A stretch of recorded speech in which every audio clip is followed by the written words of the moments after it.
नमस्कार, मैं अजय रॉक और आप देख रहे हैं D7 न्यूज चैनल। जैसा कि आप सभी जानते हैं, वाराणसी नगर निगम चुनाव नजदीक आ चुका है।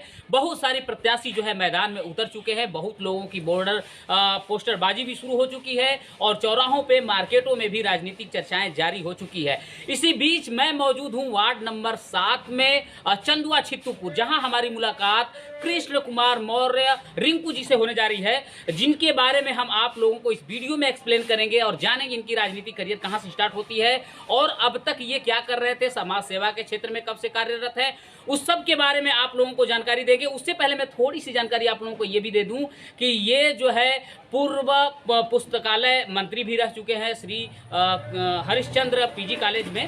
तो आइए मिलते हैं कृष्ण कुमार मौर्य जी से। हाँ, नमस्कार, कैसे हैं आप? ठीक है। अभी ये जो है चुनावी दौरा स्टार्ट हो चुका है बनारस में। नगर निगम का जो है चुनाव होने जा रहा है पार्षद का, तो आपने भी आवेदन किया है। तो जनता को बताना चाहेंगे कि चुनाव लड़ने के पीछे आपका रीजन क्या है? कब से चुनावी मैदान में आप आए?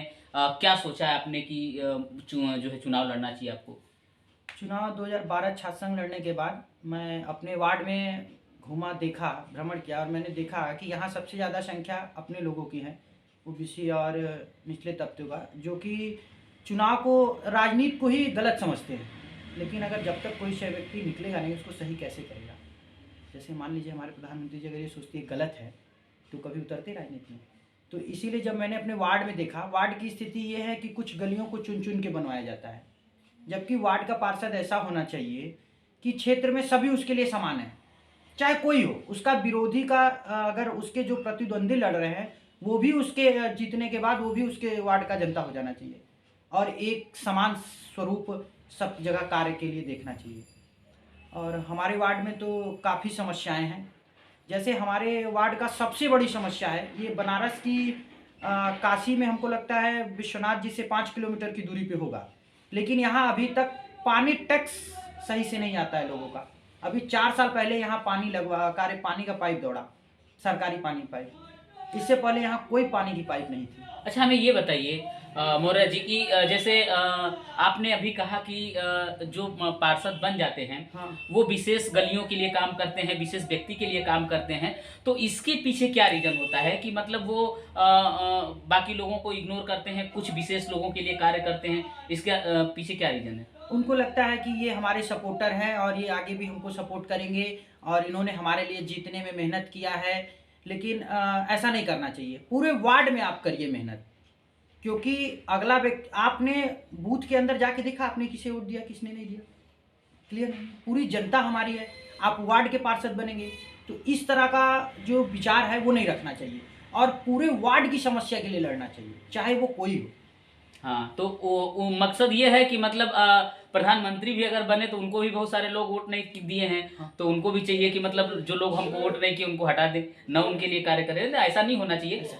जो नेता होता है वो सभी के लिए होता है, जाहिर सी बात है। अच्छा, साथ ही साथ हमें ये बताइए कि जो पार्षद अब तक यहाँ पे मौजूद थे, तो उन्होंने कार्य, मान लीजिए ये तो आपने बता दिया कि वो गलियों को लेकर ऐसा काम किए, और साफ सफाई को लेकर क्या व्यवस्था है यहाँ पे? साफ सफाई की व्यवस्था ठीक है, जब से कुछ सालों से, 5 सालों से इधर साफ सफाई, 10 सालों से ठीक है।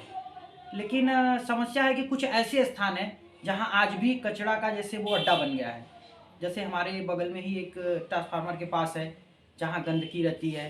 इसके कुछ आगे बढ़ेंगे, जो रेलवे की फालतू ज़मीन पड़ी हुई उसमें कचड़े लोग फेंक फेंक के उसको, ये सब चीज़ें क्या है कि उनको, या तो उनको बाउंड्री करा दे, लोग वहाँ कचरा ना फेंके, क्योंकि नगर निगम इतना सुविधा देता है, डोर टू डोर आके लोग लेके जाते हैं कचरा।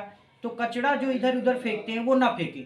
अब कोशिश ज़्यादा से ज़्यादा करें कि मिट्टी, डस्ट, ये सब चीज़ें जो किनारे लगा देते हैं, रोड पे मकान बनता है फेंक देते हैं, ये सब चीज़ों की सुविधा हो। ये सब कोई नहीं। अगर आपके मकान का मलबा निकलता है तो उसको फेंकने का व्यवस्था सही होना चाहिए, रोड को जाम न लगना चाहिए। अगर रोडें बनती हैं तो सबसे पहले ये देखना है कि रोडों में सही मानक चीज़ें लग रही हैं कि नहीं लग रही है। रोड उस हिसाब से नहीं बनेगा कि हमारे अपने लोग का बीच में घर आ जाता है तो उसको थोड़ा सा खाल कर दिया, नहीं। मानक जो बनेगा वो एकदम बनेगा, एकदम सही बनेगा। मकानें ऊपर नीचे हो सकती हैं, रोड ऊपर नीचे नहीं होगा। रोड एकदम सही जगह पे और सही स्थिति पे बनेगा।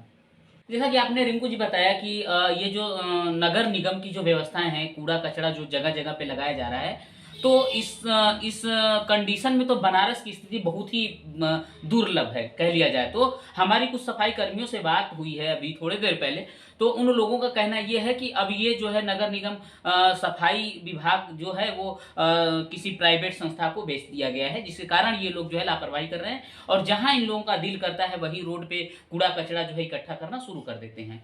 तो इसमें क्या सच्चाई है?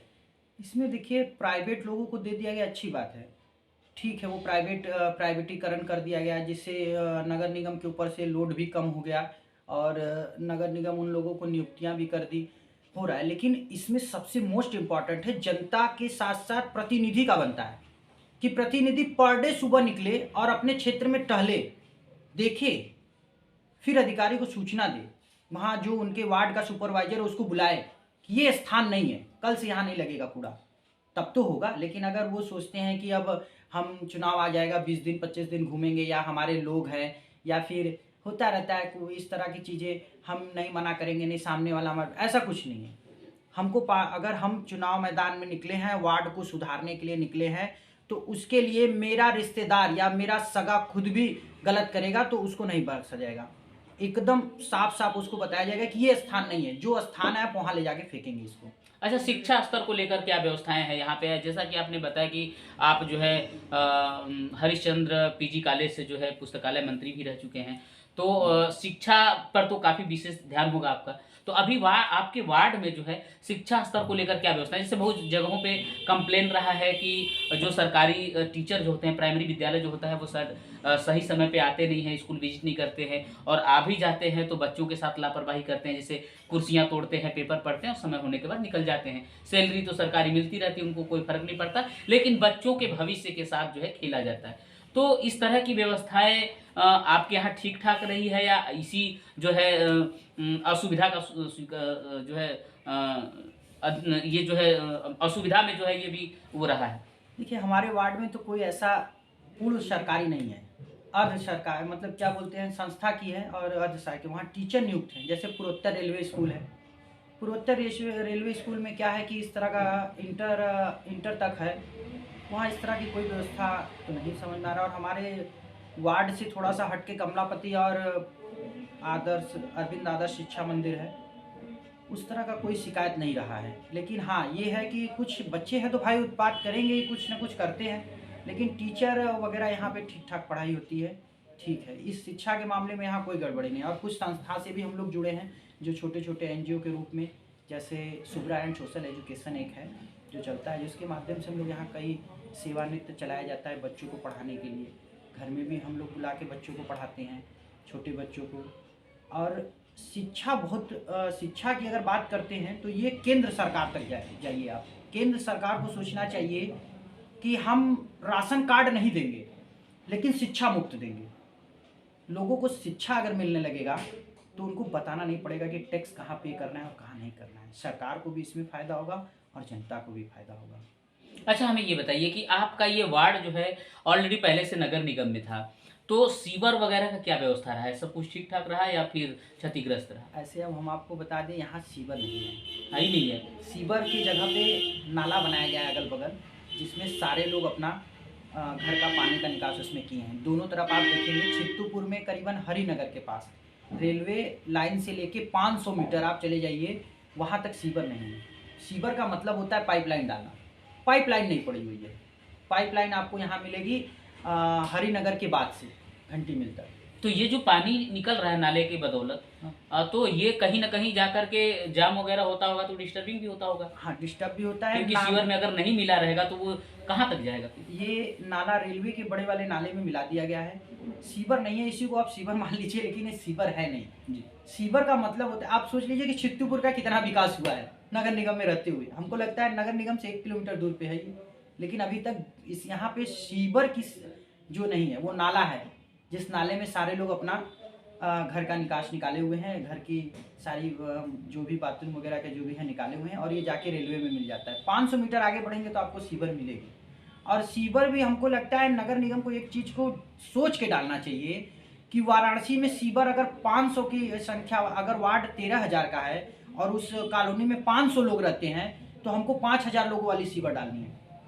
क्योंकि काम ऐसा करे जो 2500-50 साल तक चले। काम ऐसा ना करे कि आज 5 साल बाद मैं कर रहा हूँ, फिर उसके बाद कोई और पार्षद कराए, कोई कराए। मेरा लेकिन अगर एक पार्षद कंप्लीटली काम करा दे हाँ। तो फिर दूसरे पार्षद की जरूरत क्या है? फिर अगले साल उसका क्या मतलब है? बहुत मतलब है। हर साल केवल सीवर डलवाने का काम नहीं होता है, उसको साफ करने का समय है, पूरा कूड़ा देखना है कि हमारे क्षेत्र में कहीं गंदगी ना हो, हमारे क्षेत्र में ये देखना है किसी को असुविधा तो नहीं हो रही नगर निगम से, हाउस टैक्स वगैरह में कुछ दिक्कत तो नहीं हो रही है, जितने मकाने हैं क्या वो नंबरें चढ़ी हैं कि नहीं चढ़ी हैं। लेकिन कुछ लोगों का कहना ये रहता है कि सारा काम एक ही साथ हो जाएगा तो बाकी सालों में क्या होगा, बाकी अगले चुनावी माहौल में फिर क्या होगा, उसके आगे कोई काम ही नहीं बचेगा। तो ऐसा लोगों का कहना रहता है, मैं नहीं कह रहा ऐसा। जैसे भविष्य को हमने देखा नहीं है, लेकिन भविष्य में काम की कमी तो हो ही नहीं सकती, समस्याओं की तो कमी हो ही नहीं सकती। क्या ऐसा है कि वैज्ञानिक ने सोच लिया कि ऐसी चीज को बना दे कि अब बीमारी आएगी नहीं, फिर नहीं वायरस आएगी? तो उसी तरह लोगों की समस्या, अब हमने बड़ी सीवर डलवा दी, सब कुछ करा दी, लेकिन साल भर से सफा नहीं हुआ है, सिलेट जम गया उसमें। तो ये भी तो काम है, क्यों? पार्षद का काम ही क्या है? नगर निगम, मतलब यही सब जुड़ी समस्याओं से देखना।